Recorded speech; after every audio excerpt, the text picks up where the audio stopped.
القول والعمل كاملا وعلما نافعا لا ينسى وتوفيقا دائما وصحة ويقينا وعافية آمين يا رب العالمين. Alhamdulillah kaum muslimin rahimakumullah. Kita lanjutkan pengajian kitab Al-Arba'in Asy-Syababiyah yang berkaitan dengan para pemuda, dan kita sudah sampai pada hadis yang ketujuh. Faqala al-muallifu hafidhahullahu ta'ala wa rahimah an Abi Hurairah radhiyallahu anhu qala kana Rasulullah sallallahu alaihi wasallam apabila sa'alahu bertanya kepada beliau syabun pemuda anil qublah tentang mencium, maksudnya mencium istri pada saat puasa, nahahu beliau melarangnya. Wa idza dan apabila sa'alahu bertanya kepada beliau syaikhun orang tua, rakhasa beliau memberikan keringanan lahu untuknya. Wa qala dan beliau bersabda inna syabba sesungguhnya pemuda laisa kasyaikh tidak seperti orang tua. Hadis diriwayatkan oleh Tabarani dalam kitab Awsat, dan di dalamnya ada rawi bernama Abbad bin Suhaib. Dia seorang rawi yang matruk. Matruk itu artinya ditinggalkan. Rawi yang matruk adalah rawi yang hadisnya dhaif. Hadis ini menunjukkan bahwa ketika sedang berpuasa, maka apakah suami boleh mencium istrinya ataukah tidak, tergantung apakah dia khawatir akan terjadi hubungan atau tidak. Kalau dia khawatir tidak bisa menahan nafsunya, maka tidak boleh mencium. Tetapi kalau yakin tidak akan terjadi sesuatu yang tidak boleh terjadi, maka dia boleh mencium. Nah, maka dalam hadis ini disebutkan kalau yang bertanya adalah syabun anak muda, dilarang mencium. Kenapa? Syahwatnya masih kuat. Tetapi kalau syaikhun, orang yang sudah tua, maka syahwatnya sudah tidak seperti anak muda, maka diizinkan untuk mencium. Memang hadis ini dhaif sanadnya, tetapi maknanya adalah sahih, karena kaidahnya mengatakan az-zari'atu ilal harami haramun. Az-zari'atu perantara ilal harami kepada sesuatu yang haram, haramun hukumnya ikutan haram. Hubungan suami istri saat puasa haram. Nah, maka perkara yang bisa menghantar ke sana juga diharamkan. Ini makna kaidah ini. Dan bab-bab seperti ini disebut dalam istilah fikihnya adalah saddu dzari'ah. Saddu menutup, az-zari'ah perantara. Segala perantara menuju kepada yang haram oleh Islam ditutup. Contohnya zina haram. Maka Islam melarang laki perempuan khalwat, berduaan di tempat sepi. Kenapa? Bisa menghantarkan kepada zina. Zina haram, maka laki perempuan dilarang bersentuhan. Kenapa? Bisa menghantarkan kepada zina. Itu makna saddud dzari'ah. Nah, termasuk di sini mencium istri saat puasa boleh tidak? Nah, kalau dikhawatirkan sampai melakukan hubungan, maka di sini baru hukumnya tidak boleh. Ibnu Abbas pernah ditanya kasus yang seperti ini. Anak muda tanya, maka dia katakan tidak boleh mencium. Orang tua tanya, maka dia katakan boleh mencium. Nah, maka ditanya oleh muridnya, kenapa Ibnu Abbas engkau fatwakan berbeda? Maka kata Ibnu Abbas, karena ini anak muda, syahwatnya masih belum bisa dia kuasai. Adapun ini orang tua sudah bisa menguasai syahwatnya, maka diizinkan karena beda usia. Dari hadis ini kita ambil beberapa faedah. Faedah yang pertama, bahwasanya hukum itu bisa berubah-ubah sesuai dengan perbedaan kondisi dan orangnya. Fatwa bisa berubah-ubah juga sesuai dengan kondisi dan orangnya. Maka fatwa Ibnu Abbas kepada anak muda dengan kepada orang tua dibedakan. Kenapa? Karena kondisinya berbeda. Termasuk juga dalam bab tafsir mimpi. Ada seseorang datang kepada Ibnu Sirin. Wahai Ibnu Sirin, saya bermimpi mengumandangkan azan. Maka kata Ibnu Sirin, berarti Anda sudah mencuri. Ternyata dia mengakui, betul, saya memang habis mencuri.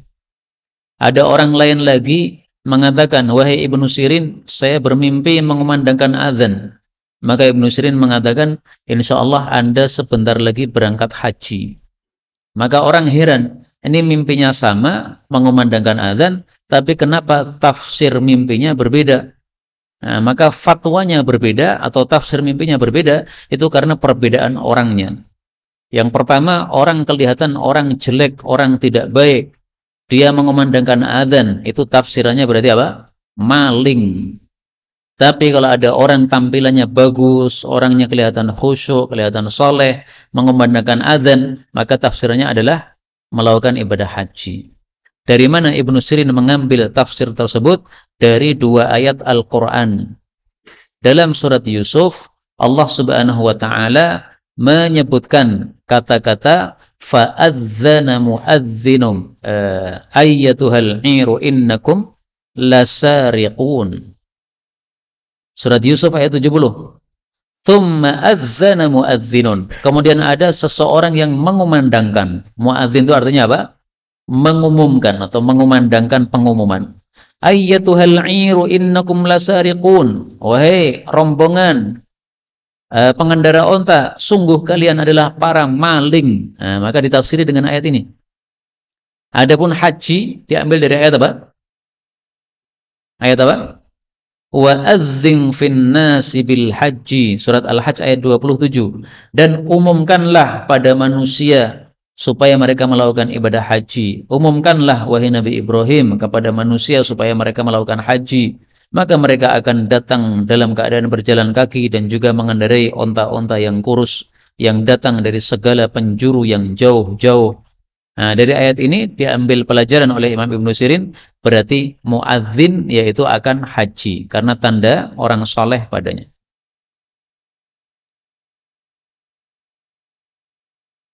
Kemudian hadis yang ke-8. Wa an Abi Hurairah radhiyallahu anhu qala, baina saat nahnu kami julusun duduk-duduk inda di hadapan Rasulullah sallallahu alaihi wasallam, ittala'a.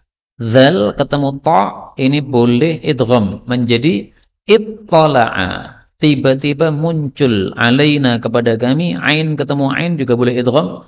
Tala' alaina, muncul kepada kami syabun, seorang pemuda min thaniyah, dari bukit.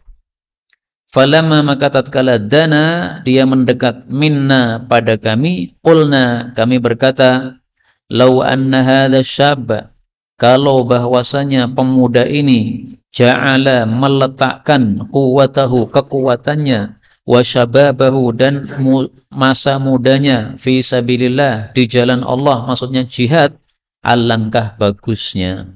Jadi mereka berkomentar, ini anak muda, kokoh, tubuhnya gotot, ini kalau untuk jihad bagus. Fasami'a, maka mendengar Rasulullah sallallahu alaihi wasallam maqalatana, ucapan kami. Faqal, lalu berkata, ama fi sabilillah illa man qutil, apakah fi sabilillah itu hanyalah orang yang dibunuh, yaitu dalam medan jihad? Artinya Nabi mengingkari, namanya sabilillah itu tidak harus perang, dakwah itu juga sabilillah, pengajian begini juga apa? Sabilillah, baca Quran juga sabilillah, banyak sabilillah itu. Kemudian beliau jelaskan, man sa'a, barang siapa yang bekerja ala walidai, untuk menghidupi kedua orang tuanya, fa fi sabilillah, berarti pekerjaannya itu fi sabilillah. Tetapi wa man sa'a, barang siapa yang bekerja liyukathir, untuk numpuk-numpuk harta, memperbanyak-banyak harta, fa fi sabilit taghut, itulah yang ada pada jalan setan. Taghut ini banyak maknanya. Sebagian ulama mengartikan taghut itu adalah setan. Sebagian lagi mengatakan taghut itu segala sesuatu yang disembah selain Allah dan dia rela. Itu namanya taghut. Maka setan termasuk taghut. Karena setan disembah dan dia rela. Nabi Isa tidak termasuk taghut. Karena beliau disembah tapi beliau tidak rela. Beliau enggak mau. Malaikat juga disembah oleh orang-orang penyembah malaikat. Tapi malaikat tidak termasuk taghut. Kenapa? Tidak rela disembah oleh orang-orang itu. Hadis diriwayatkan oleh Bazzar dan Tabarani dalam kitab Awsat yang sejenis dengan hadis ini. Tapi dalam sanadnya ada rawi bernama Rabah bin Umar, dinilai thiqat oleh Abu Hatim, tetapi dinilai dhaif oleh yang lain. Berarti hadis ini derajatnya diperselisihkan oleh para ulama. Yang menganggap rawinya dhaif berarti hadisnya dhaif. Yang menganggap rawinya thiqat berarti hadisnya sahih. Tapi kalau yang menganggap thiqat adalah Abu Hatim, maka ini sesuatu yang kuat. Abu Hatim seorang ahli dalam bab al-jarh wa ta'dil, yaitu dalam menilai perawi hadis, apakah dia perawinya baik ataukah tidak. Nah, sehingga dari sisi ini penilaian Abu Hatim ini cukup bagus untuk kita jadikan rujukan sehingga kita menganggap hadis ini derajatnya sahih. Dan memang kita temukan hadis yang semisal ini yang sahih. Mari kita lihat hadis yang semisal ini yang sahih. Wa mufakharatan.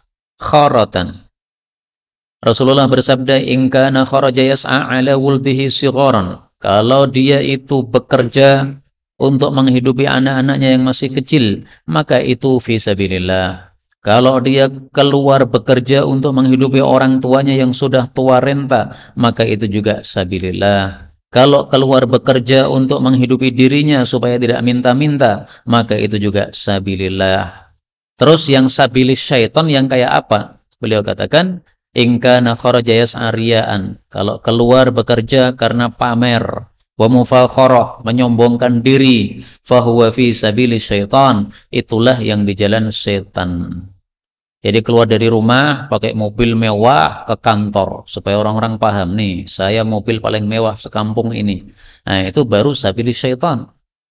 Tapi kalau kita keluar cari kerja, keringatan, sehingga pengajian seperti ini ngantuk karena tadi siang sudah apa? Lelah kerja. Nah, itu kerjanya apa? Fi sabilillah. Karena untuk menghidupi anak istri, untuk menghidupi diri sendiri supaya enggak minta-minta, enggak ngatung-ngatung sama orang. Ini hadis riwayat Tabarani, derajatnya sahih. Ya, jadi hadis ini maknanya sahih.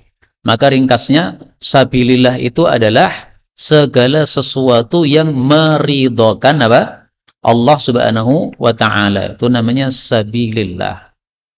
Sehingga pengajian seperti ini saya katakan tadi sabilillah.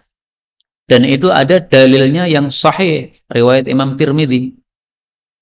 Man kharaja fi talabil ilmi fahuwa fi sabilillah.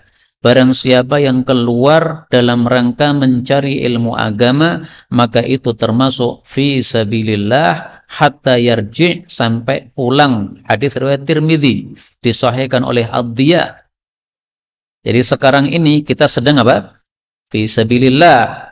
Kenapa? Karena meridhokan Allah subhanahu wa ta'ala. Dan bahkan tidak hanya ngaji seperti ini, kerja tadi juga.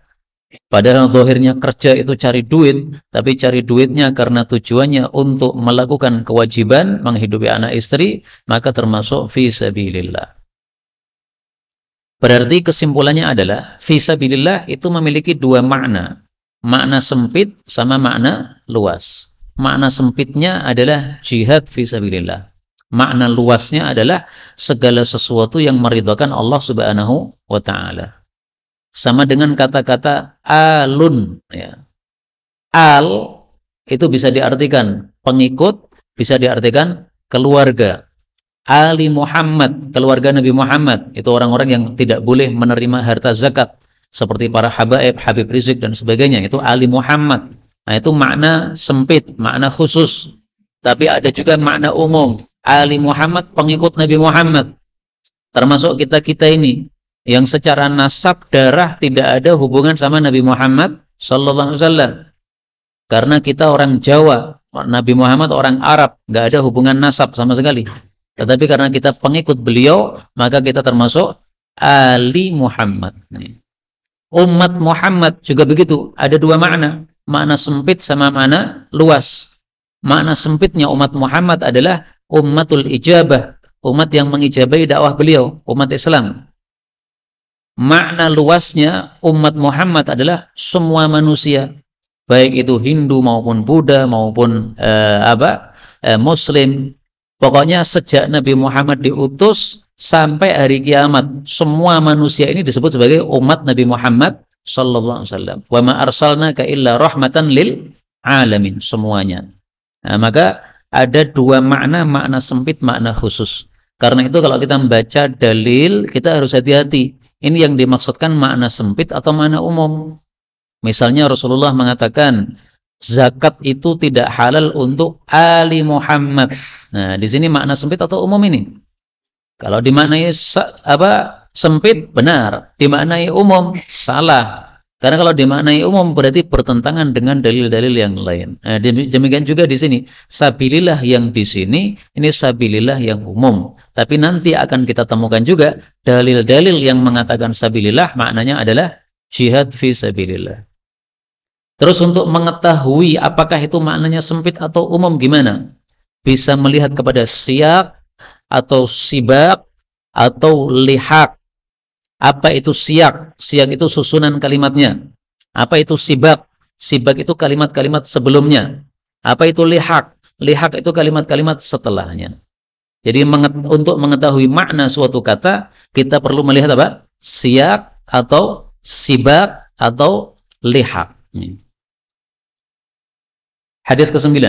Wa an Uqbah bin Amir radhiyallahu anhu qala Rasulullah sallallahu alaihi wasallam, innallaha, sesungguhnya Allah azza wa jalla la ya'jabu, sungguh senang, minasyabi, terhadap pemuda, laisat lahu, yang tidak ada padanya, sobwatun, kecenderungan kepada kesia-siaan.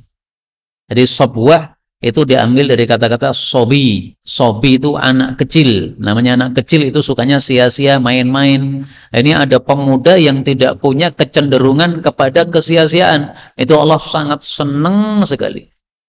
Kenapa? Karena rata-rata pemuda ya sia-sia. Mejeng di sana sini, rentang-renteng ke sana kemari, nggak ada tujuannya, nggak ada nilai pahalanya. Nah, kalau sudah mulai berkeluarga, sudah mulai punya usia, nah sudah mikir yang lurus. Ya. Tapi pemuda-pemuda biasanya tidak seperti itu.